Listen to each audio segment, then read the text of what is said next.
Volleyball coach వేధింపులు తాళలేక ఒక డిగ్రీ విద్యార్థి బలైంది. హైదరాబాద్లోని లాలాగూడ పిఎస్ పరిధిలో ఈ ఘటన చోటు చేసుకుంది. తార్నక రైల్వే డిగ్రీ కాలేజీలో సెకండ్ ఇయర్ చదువుతోంది ఆ సదరు యువతి. అదే కాలేజీలో వాలీబాల్ కోచ్గా పనిచేస్తున్నాడు అంబాజీ అనేటువంటి వ్యక్తి. అయితే తనను ప్రేమించాలని కొన్నాళ్ళుగా యువతిని అంబాజీ అనేటువంటి ఆ వ్యక్తి వేధిస్తున్నాడట. తీవ్ర మనస్తాపానికి గురైనటువంటి ఆ సదరు యువతి తనువు చాలించింది. యువతి తండ్రి ఫిర్యాదు మేరకి ప్రస్తుతానికి కేసు నమోదు చేశారు పోలీసులు.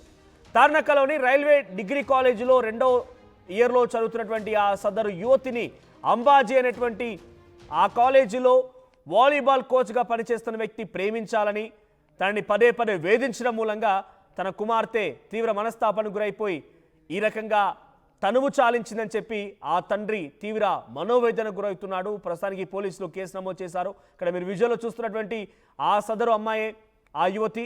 సో 19 ఏళ్ల ఆ యువతి పట్ల తీవ్ర అసభ్యంగా ప్రేమించాలని వెంట పడుతూ ఉండేవాడని చెప్పి ఆ తండ్రి చెప్తున్నాడు. ఇంతకీ గురువు స్థానంలో ఉండిపోయి చదువు చెప్పాలి, లేదంటే ఇటువంటి ఆటపాటలు ఉంటే అది కూడా గురువు స్థానమే. వాలీబాల్ కోచ్ అది కూడా ఒక గురువు స్థానమే. ఆ గురువు స్థానంలో ఉండిపోయి విద్యాబుద్ధులు నేర్పించి ఆటపాటలు నేర్పించి ఉన్నత శిఖరాల వైపుగా ఆ విద్యార్థులను పంపించాల్సినటువంటి ఆ గురువు స్థానటువంటి ఈ వ్యక్తి పరమ నీచాతి నీచమైన పనిచేసి ఇప్పుడు ఒక అమ్మాయి మరణానికి కారణమయ్యాడు.